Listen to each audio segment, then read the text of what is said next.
Magkahalong kaba at excitement ang nararamdaman ni na Elmo Magalon at Janine Gutierrez dahil sa Lunes na po ipapalabas ang Kapuso series nilang More Than Words. Sexy nga raw ang dating ni Elmo sa programa. Payag kaya si Janine kung itodo na ng boyfriend ang pagpapasexy? Alamin sa chika ni Lars Santiago.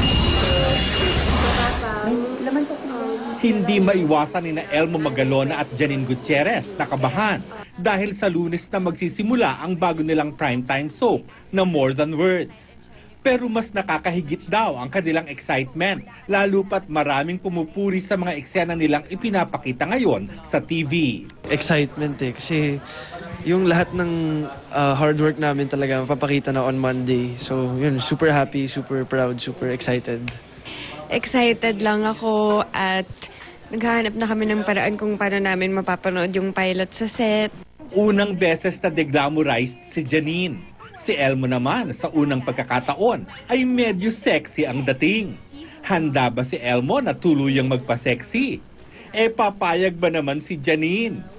Hindi ko rin naman minamadali yung sarili ko. Like, kung ano lang yung kailangan kong gawin ngayon, kung ano yung dapat na babagay, kung ano yung pwede sa akin, yun na lang yung